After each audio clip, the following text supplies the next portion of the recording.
My ex-husband Robert married the murderer of my daughter. They had a son and a daughter, a happy and complete family, while I spent 20 years trying to catch the killer. I became ill from overwork, eventually diagnosed with late-stage liver cancer. Before I died, I learned the killer was my sister, Emily. It was even she who had encouraged me to persist in finding the killer, even after my divorce. Emily removed every obstacle in my path and took everything I had. With my last ounce of strength, I pushed her out the window, choosing to perish together. When I opened my eyes again, I was reborn, back to the morning my daughter went missing. Mommy, mommy. Was I in hell, that I could hear my deceased daughter's voice so clearly? Mom, let's go. I snapped my eyes open. My daughter's tender hand was gripping my skirt hem, calling out to me, acting coy/pleading. I reached out incredulously to touch Sophia's face. I pinched her soft, warm face, looking around at the strange, yet familiar surroundings. The furniture was from my home 20 years ago. I was certain I was reborn. Sophia and I were on our way to the riverfront park to fly a kite. The one who invited us was my own sister, Emily. I checked the time. In 3 hours, she would make her move on my daughter. Just then, my phone rang. Just like in my previous life, Emily urged me to hurry and leave.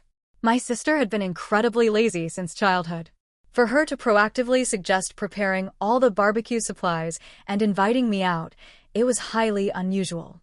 In my previous life, I hadn't noticed these details at all. I answered the phone. Emily asked, "Christina, have you left with Sophia?" Her voice held a subtle tremor. Killing for the first time, she must have been scared. If I hadn't been reborn, I never would have connected these details. This time, I would return her the most miserable life possible. I replied in a cheerful voice, "We're leaving right now." On the way, I carefully recalled everything that happened in my previous life. I was 5 years older than Emily.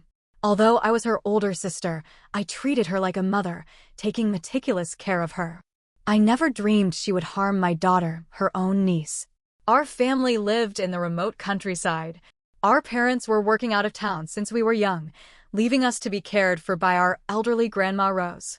Grandma Rose was old and couldn't look after both of us. I worked hard to take care of Emily until she grew up. The year I was in my senior year of high school, Dad George accidentally broke his leg, and our family lost its source of income. After discussing it, Mom and Dad George reluctantly made both of us drop out of school. I went out to take on odd jobs, and Emily stayed home to farm and do housework. That year, Emily was only 13. My grades were good, ranked among the best at the local high school. My teachers said I had no problem getting into a top university. But I was already an adult then, and I was the only one who could take on odd jobs to earn money for the family. I left school reluctantly but vowed not to let Emily experience the same life as me. I told Mom and Dad George that I could earn money and send it home, but the condition was that Emily couldn't drop out of school. For the sake of my wages, Mom and Dad George had to grit their teeth and agree. After that, no matter how much money I earned each month, I only kept 100 for daily necessities and sent the rest home. But Emily failed to meet my expectations. She only got into a regular college. I didn't blame her. Instead, I felt it was my own failing. The local high school environment was limited. I should have earned more money and sent her to a university in the city. Perhaps her life would have been better. To better look after her and also to prevent her from being misled by bustling city life and cheated by a jerk/loser early on, I specifically went to the city where she attended school to take on odd jobs. I rented an apartment near campus. Emily was the same as before. She would bring her dirty laundry for me to wash every week. She said the school cafeteria food wasn't good. Whenever she came, I would make her the best meals. When she wasn't there, I would just fill my stomach with just a piece of bread. Later, I was fortunate enough to meet my husband, and life gradually became stable. I knew Emily liked my husband's handsome appearance and successful career. But when I first met my husband Robert, he was a haggard, pathetic, failed entrepreneur. If she had met Robert then, she definitely wouldn't have thought highly of him and wouldn't have stayed with him to start a business. People, they all like to reap where others have sown. The location for the barbecue was carefully chosen by Emily. It was a riverfront park with fine sand, something rarely seen in this city surrounded by mountains. It was a recreational area that had just become popular but hadn't been fully developed yet. In my previous life, the police told me it was difficult to find clues here because it was deserted and had no surveillance cameras.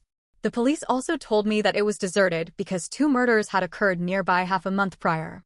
In the bushes by the riverfront park, a young couple on a date was killed. The boy's body was found very early, but the girl's body was only discovered a week later in a wooden cabin behind the mountain. A week before that, an elderly woman selling fruit was also strangled to death nearby. After the incident, my husband Robert kept blaming me, saying I only knew about housework and children, was closed off, and ignored important news like this.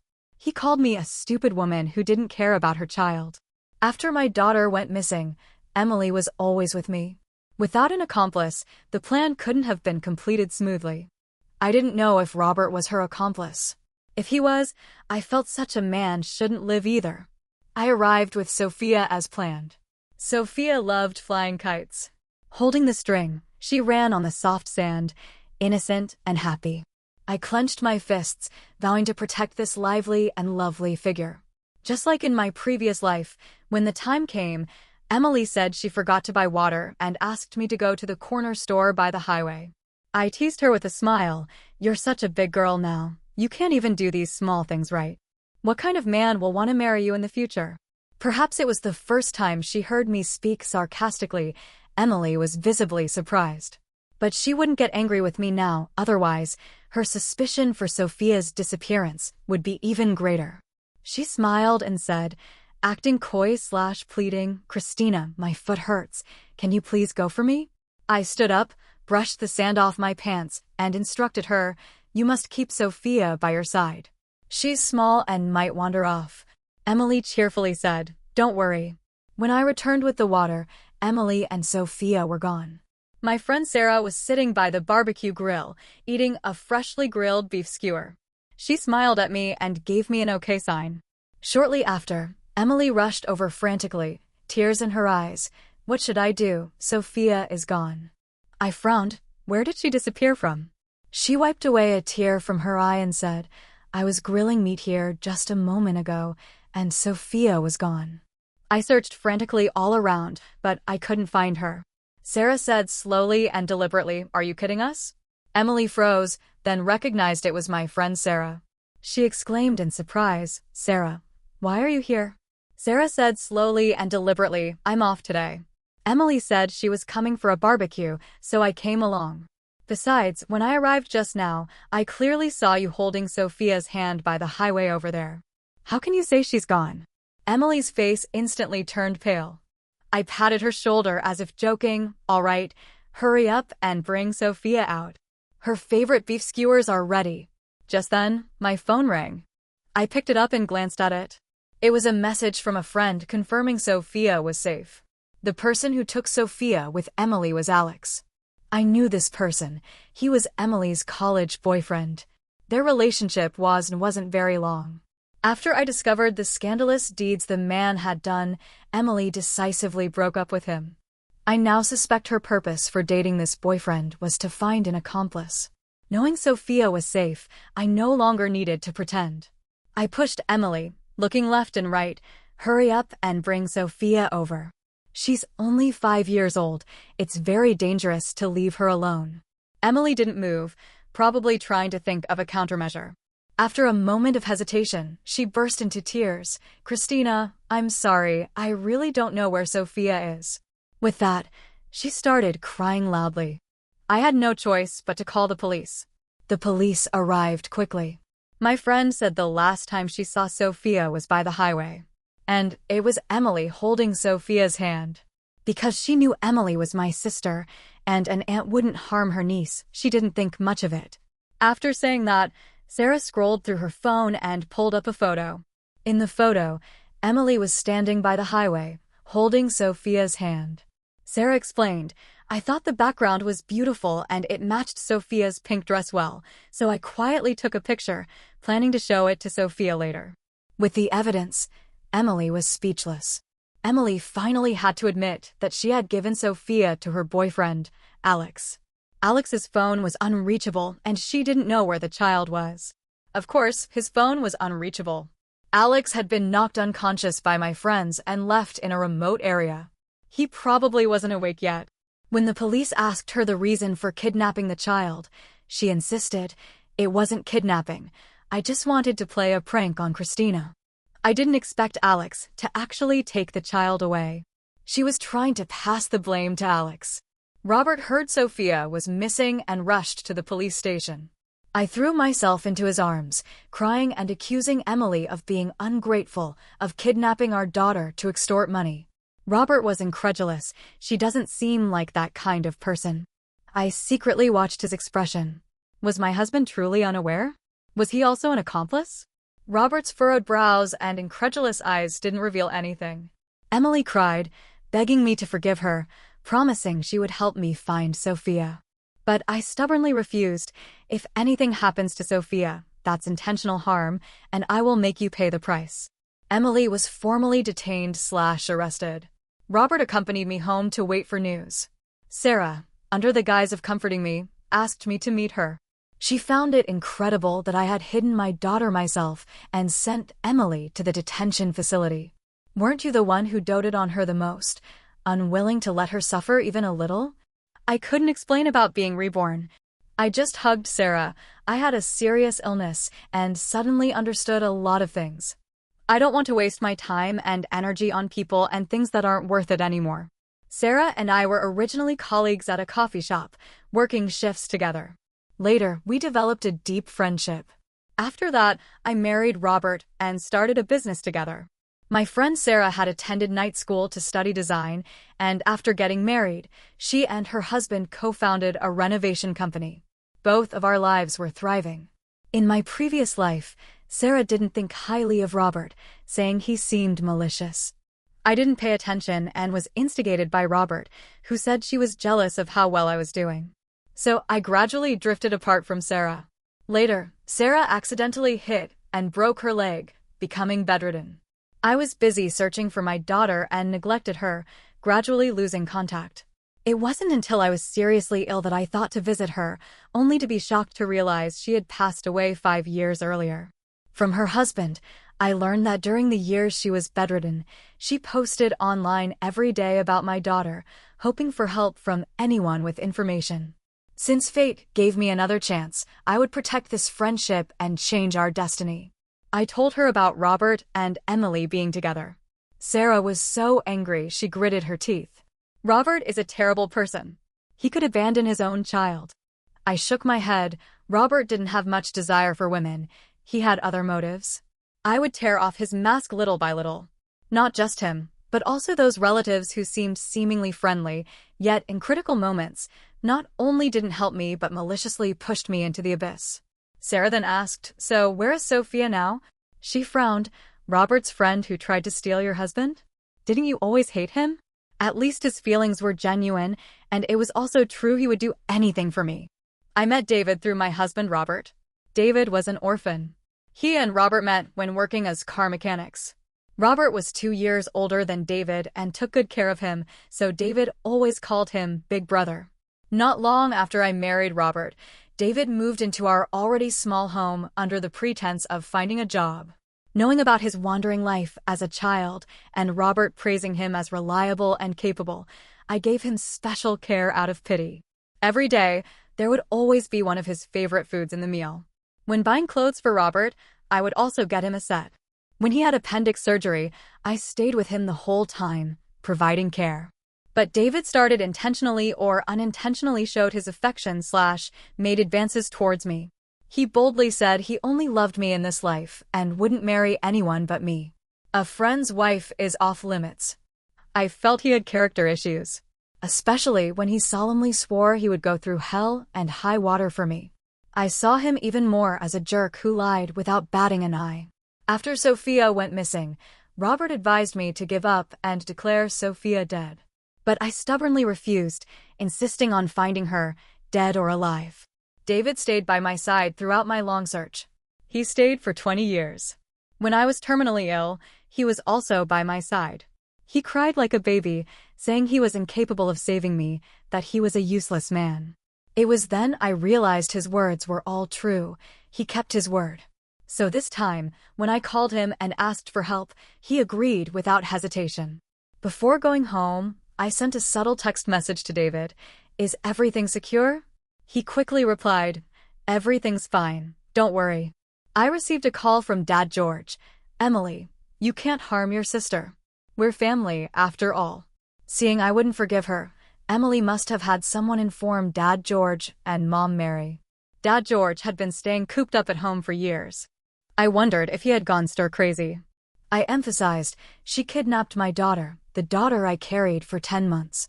Dad George said sternly, "She was also carried by your mom for 10 months. If something happens to her, how will you face your mom?" His logic was laughable to me. Their daughter was a daughter, but wasn't mine too? In my previous life, I also blamed Emily for not taking good care of Sophia, but I was harshly criticized by Mom and Dad George, who said that was my daughter. I couldn't watch her properly, and I was trying to pass the blame to my own sister. A year later, Sophia was no news/trace. Robert advised me to have another child, but Mom and Dad George strongly opposed it. They told me a daughter is flesh and blood, and if I didn't look for her, I was worse than an animal and unfit to be a mother. They also called Robert heartless. But after Emily married Robert, they not only praised the son-in-law, but also moved in together, happy and harmonious. It's clear that Mom and Dad George still favored the younger daughter the most. I, the older daughter, could be sacrificed anytime. I even suspected now that they were aware of Emily's actions. I would take the opportunity to hide Sophia, just to let these people's true colors would be revealed and eliminate future trouble. I screamed into the phone at Dad George, a heart-wrenching scream. "I don't care. Unless she brings my daughter back, I won't be done with her. If you think her killing my daughter is right and proper, then we'll sever ties." The next day, the police caught Alex in the apartment just as he returned. He still had a bandage wrapped around his head. Upon seeing the police, I heard he was so scared he peed his pants. The child wasn't with Alex. Alex initially denied it, saying Emily had mentioned kidnapping Sophia, but he hadn't agreed. Alex adamantly denied it and said he had gotten into a fight and injured his head, and the bandage was proof. Now the focus shifted back to Emily. Mom and Dad Mary rushed overnight to my house. Before they could speak, I decided to accuse them first. Block their path, leave them defenseless. I cried out loud at Dad George and Mom Mary. "Mom and Dad, it's because you spoiled her since childhood, always using the excuse that I was the older sister and telling me to give way to her. You spoiled her rotten, making her think harming my daughter was also taken for granted. Because no matter what she did wrong, you always had her back. Give me back my daughter. Give me back my daughter." While crying, I went up and grappled with them. "If Emily told me to die, would you also wish I would die sooner?" Mom and Dad Mary looked very bad. They had prepared many things to say, but at that moment, they couldn't speak. But soon, emotion overcame reason. Mom Mary tried to persuade me we're family after all. If we don't stick together, this family will fall apart. I said in a firm tone, if I don't have Sophia, let it fall apart. I looked at Mom and Dad Mary resentfully, who wanted to speak but stopped. If our family unity means harming our own family members, I don't need such relatives anymore. 3 months later, when Emily was out on bail from the detention facility, it was just in time for Sophia's 5th birthday. I specifically chose a luxurious hotel ballroom downtown and invited all our relatives and friends, including Robert and his business partners. When Emily appeared in a plain white dress, her eyes still had faint dark circles, traces of insomnia from the detention facility. "Christina, I bought Sophia a gift." She held up a pink gift box, her fingertips trembling slightly. I smiled and took it, opening it in front of everyone. Inside was an exquisite Barbie doll, the very one Sophia had been crying and wanting in the mall last week. Sounds of admiration rose from the crowd. Mom Mary quickly smoothed things over. Emily still cares about Sophia. After all, she's her own aunt. I gently stroked the doll's golden hair and suddenly snapped off its left arm. "Mom, do you remember? That year I was 15, to raise tuition for Emily, I worked a summer job at a factory and a machine crushed my finger." I raised my right hand. A faint scar still remains on my ring finger. At that time, Emily said. "Christina, when I grow up, I'll definitely buy you the best diamond ring in the world." The atmosphere instantly froze in the ballroom. Emily's face turned from pale to green. Robert coughed twice, trying to ease the tension. "Today is Sophia's birthday. Let's cut the cake first." "No rush." I interrupted him, taking a document from my handbag and slapping it onto the table. "This is the civil complaint/lawsuit for Emily's kidnapping case. She incited an accomplice for unlawful detention of a minor. I'm demanding $3 million in compensation for emotional distress." The glass in Mom Mary's hand clattered to the floor, shards splattered at Emily's feet. She staggered back half a step, then ran into Sophia running down the spiral staircase, followed by David. "Mommy, Uncle David bought me a unicorn cake." Sophia rushed into my arms. Her hair still had cream on it. David was wearing a sharp suit, cufflinks pinned to his cuffs that I had given him. His gaze swept across Emily's face with cold scrutiny. Robert's face was extremely grim. "Christina, haven't you made enough of a scene? We're all family." "Family?" I sneered, pointing at Emily. "Then explain why. The first day she was out of custody, you transferred $500,000 to her account?" The whole place was in an uproar. Robert suddenly turned to look at Emily, who frantically waved her hands. "No, it's not that. Mom and Dad George made me." "Enough." Dad George slapped the table and stood up, veins bulging on his forehead. "Your sister has just gone through a tough time. Are you trying to destroy her completely? If you hadn't insisted on marrying Robert back then, would Emily have turned out this way?" His words were like a fuse, igniting the anger accumulated over 20 years within me. I suddenly pushed Sophia away, letting her fall into David's arms. I pulled a voice recorder from my pocket. That was the listening device I installed at my parents' house last week. "Emily, don't worry. Robert said that when Sophia is gone, he'll divorce Christina and then divide the property in half for you." Mom Mary's voice came from the speaker. "That kid is stubborn. You need to coax her more. Anyway, if the child is gone, you can have another one. You are our real daughter." Sophia suddenly started screaming. She covered her ears and cowered in David's arms, her eyes full of fear. Emily staggered back, knocking over the champagne tower behind her. Amidst the sound of shattering glasses, she finally broke down. "They forced me. Mom and Dad Mary said as long as I get rid of Sophia, Robert would marry me. They said you were too domineering. This family can only have one woman in charge." Robert's pupils contracted sharply. He suddenly turned to run away, but was kicked to the ground by David. David pulled a document from his inside jacket pocket and slapped it onto Robert's face. "This is the evidence of transferring marital assets and your and Emily's hotel records." "Oh, right. Did you think buying off the orphanage and forging David's adoption papers could make me disappear from the world?" I squatted down and pinched Emily's chin, looking at her terrified look. I said softly, "Did you think only I was reborn? Actually, David also returned 20 years ago. Otherwise, why do you think Alex was rescued in the wilderness? He is currently at the police station, and he confessed everything about your plan." Emily's pupils suddenly dilated. She turned to look at David, who gently shook his head. "Sorry, I only listened to Christina." Just then, the ballroom doors were pushed open, and 2 police officers walked in with a search warrant. Mom Mary screamed and rushed over, but was tightly held back by Dad George. Sophia had already been taken away by Sarah, and her crying could be heard from the corridor. "Wait," I called out to the police, taking a USB drive from my bag. Inside are 3 video clips. The first is the surveillance footage of Emily instructing Alex to kidnap Sophia. The second is Robert's transfer records to Emily. And the third, I looked at Mom and Dad George. "It's the recording of you inciting murder." Dad George's face instantly turned deathly pale. Mom Mary collapsed onto the floor, muttering to herself.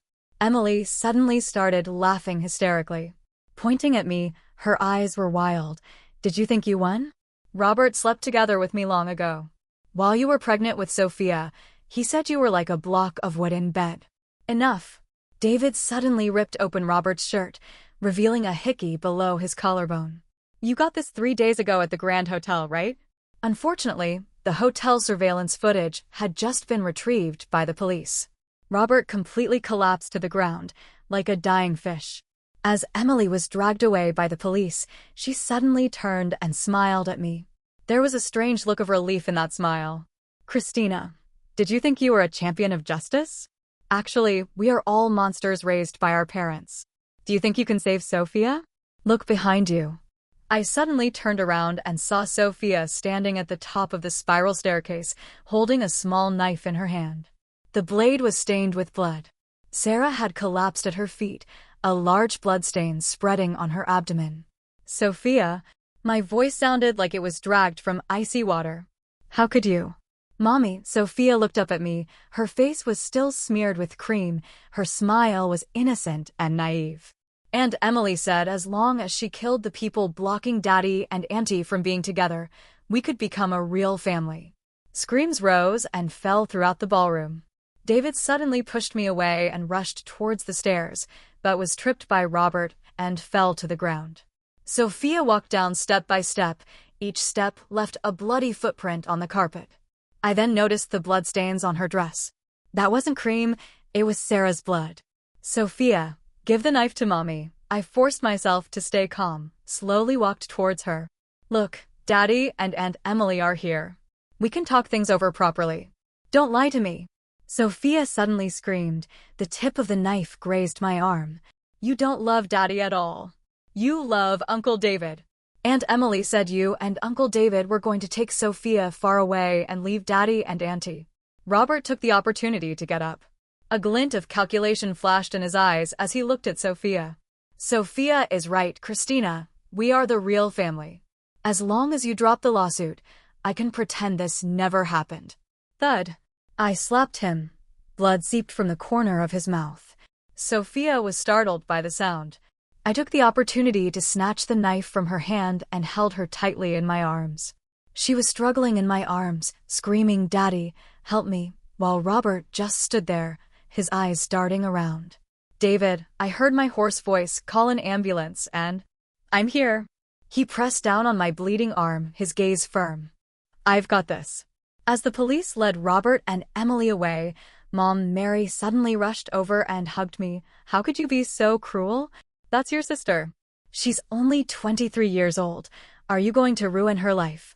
I looked down at her and suddenly smiled. Mom, do you remember when I was 17 and the landlord's son harassed me? Emily was the one who helped me call the police. Later she told me, Christina, I'll protect you from now on. I wiped away the tears from my face. But now she wanted my daughter's life. Mom Mary froze. She opened her mouth, but nothing came out. The siren of the ambulance sounded in the distance. As Sarah was lifted onto the stretcher, she suddenly grabbed my hand. Christina, don't forget our plan. I nodded gently, watching the ambulance drive away. David handed me a handkerchief. It was only then I realized I had been bleeding. Sophia was taken away by medical personnel for examination. As she passed by Robert, she suddenly turned her head and said, Daddy, you smell of Aunt Emily. Mommy says that's the smell of a bad woman. Robert's face instantly turned paler than a dead person. David said in a low voice, I've already contacted a psychologist. Sophia needs a long time to recover. Looking at the bloodstained Barbie doll in my arms, I said softly, we all need time. Night fell. I sat alone in the ballroom. The bloodstains on the floor had been cleaned up. My phone suddenly rang. It was a video call request from an unknown number. After connecting, Emily's face appeared on the screen. She was sitting on the bed in the detention facility with a strange calm on her face. Christina, did you know? Mom and Dad George never loved us. They just wanted a free babysitter and commodities that could be exchanged for money. What do you want? I gripped my phone tightly. Robert's company had long been bankrupt. She chuckled softly. The assets he transferred were actually Mom and Dad George's retirement money. And she leaned closer to the camera. Sophia's biological father is actually David. I felt my blood ran cold. Emily continued, Did you think Robert really loved you? He just needed a wife who could help him start a business. But David, he is the one who truly loves you. The video suddenly cut off. I sat there stunned until David walked in and gently hugged me. The doctor says Sophia is fine. She just needs to receive psychological treatment. I looked up at him and suddenly asked, "Sophia's father, is that you?" His body suddenly stiffened, his pupils contracted sharply. In the distance, Sophia's crying came again, mixed with the scent of roses lingering in the ballroom, like a long nightmare. On an afternoon with heavy rain pouring down, I held the hard-won paternity test report, standing in the jail visiting room. Emily smiled at me through the bulletproof glass, her fingernails painted crimson red nail polish. That was the last gift I gave her before she went to jail. Surprised, she shook the handcuffs on her wrists. Actually, even Robert didn't know. Back then, in that cup of calming tea he drank, I added triple the dose of sleeping pills. The 99.99% on the report stung my eyes. 3 months ago, David rushed into the hospital through the rain, and the cry of "Sophia is my daughter" seemed to still echo in my ears. It turned out that on the night Robert failed in his business and drank heavily, David was the one who took me to the hospital, and Emily switched the IVF embryos during the chaos. "You lost, Christina." Emily's laughter mixed with the sound of the rain. "Now your daughter's biological father is an accomplice to a murderer, and you." Thud. I slapped a stack of photos against the glass. In the image, Emily was handing the tea mixed with sleeping pills to Robert. The background was a timestamp from the surveillance footage, March 15, 2018, which was exactly the date Sophia was conceived. "This is the new evidence Alex provided from prison." I watched her face suddenly change. "Also, did you think buying off the nurse and tampering with David's psychological evaluation report could make him take the blame for you?" The light in the visiting room suddenly went out. In the darkness, Emily's screams pierced the rain curtain. "How could you?" "Because I gave you what you wanted most." I took out the voice recorder hidden in my sleeve. "For example, telling Robert you were pregnant with his child, and getting Mom and Dad George to transfer all their retirement money to you as pregnancy funds." When the lights came back on, the police were already standing behind Emily. Her appearance struggling wildly was exactly like the little girl who used to steal my candy 20 years ago. I turned and left. Raindrops hit the paternity test report, gradually blurred the words "Father, David Miller" on it. Chapter 20. The Broken Family Photo. On Thanksgiving night, I stood with Sophia in front of the old Miller house. The old oak tree in the yard was still lush, but I no longer saw the little girl who used to chase me calling, "Sister." "Mommy, why are we here?" Sophia gripped my hand tightly. She was wearing a locket given by Sarah on her wrist. The chain was engraved with the words "Stay away from jerks." Sarah chose it herself after she was discharged from the hospital. Because some debts need to be settled. I rang the doorbell. The aged father opened the door. The white hair at his temples was more than 3 months ago. In the living room, Robert and Emily's wedding photo was smashed on the floor. Next to the glass shards was Mom Mary's medical report, early-stage Alzheimer's disease. A photo of Emily in her prison uniform was placed on the mantelpiece. In the photo, she was smiling exceptionally brightly. I took it on her 20th birthday. Before she left, she said what she owed you she would eventually repay. Dad George's voice was like dried branches. "And this, she said you should see." He handed me a metal box. Inside was a yellowed diary. The dates and handwriting were blurred by tears. Mom and Dad George hit me again because she stole eggs from the neighbor to nourish me. I told Emily, "You must study hard and take me away from here in the future." Sophia suddenly pointed at the mantelpiece and screamed. It was then I noticed that in the photo, Emily's hand was pointing at Robert's chest.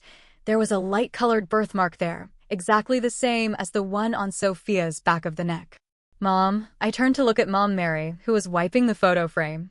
A flicker of clarity flashed in her clouded eyes. "That year, you deliberately had Emily wear my clothes to lure away the human traffickers, right?" Mom Mary's hand froze. The photo frame clattered to the floor. Sophia was scared and hid behind me, but I laughed. That laughter mixed with the scent of damp earth and decaying leaves was exactly like the despair of that heavy rain night that year. "Christina, Dad George, I beg you." Dad George suddenly knelt down. "Your sister is gone. Just let this matter." "Dad," I interrupted him. "Do you remember when I was 15 and worked at the factory to raise tuition for Emily?" I rolled up my sleeve, showing the scar. You said then that when Emily became successful, she would buy me the best diamond ring in the world. He trembled and nodded, his eyes full of regret. I took a document from my bag and gently placed it on the mantelpiece. These are the disownment papers and the details of Emily's transferred assets. As for Robert, I looked at the withered roses in the yard. His new lover is reporting him for tax evasion. As we left, Sophia suddenly broke free from my hand and placed a bunch of daisies in front of Emily's photo. Raindrops fell on her hair tips like sprinkled diamonds. I remembered the last page of Emily's diary. If there is a next life, I want to be Christina's sister, not a blood-sucking parasite. Chapter 21. The Reborn Butterfly. In the late spring sunshine, Sophia was running on the lawn chasing butterflies. Sarah was sitting in a wheelchair, laughing and scolding David for burning the steak. In the distance, David's phone rang, the screen showing a call from the orphanage director. It's about the adoption papers from that year. He hung up, a familiar storm in his eyes. The signature on the document is Robert's handwriting. I paused and handed the sliced fruit to Sophia. She took a bite of a strawberry. The juice stained the corner of her mouth red, exactly like the color of the lipstick Emily wore. Perhaps we should go to the police station.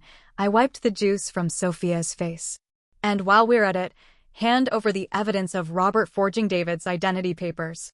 Sarah suddenly pointed into the distance and exclaimed. I turned and saw a golden swallowtail butterfly landed on Sophia's hair. The patterns on its wings were exactly like the number on Emily's prison uniform. Sophia giggled and reached out, but the butterfly flapped its wings and flew towards the clear blue sky. Mommy, will the butterfly go to heaven? She looked up, sunlight danced on her eyelashes. I looked at David. He was placing a piece of grilled steak on my plate, wearing the ring I gave him on his ring finger. That was the silver ring I bought with the compensation money from the factory back then. Simple design, but worn for 20 years. Will upheld Sophia's hand, feeling the warmth in her palm. And there are no bad people in heaven, only many, many people who love her. Church bells rang in the distance. David's phone rang again.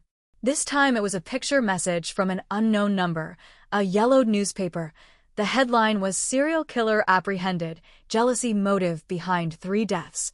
The girl in the accompanying photo was wearing a floral dress and was the girl from the young couple who disappeared 20 years ago. Wearing around her neck was the necklace Emily lost when she was in college. Sophia suddenly pointed at the sky and exclaimed. A colorful butterfly was flying through the clouds. The spots of light on its wings were like scattered stars.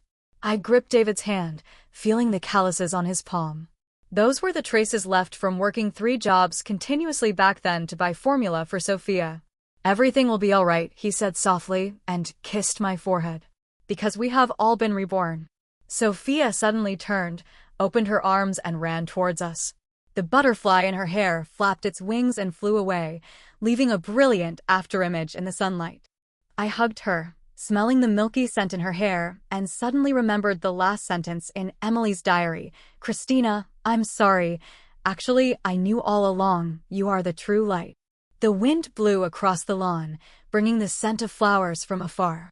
This time, I can finally say that the past nightmare is over and our life is just beginning.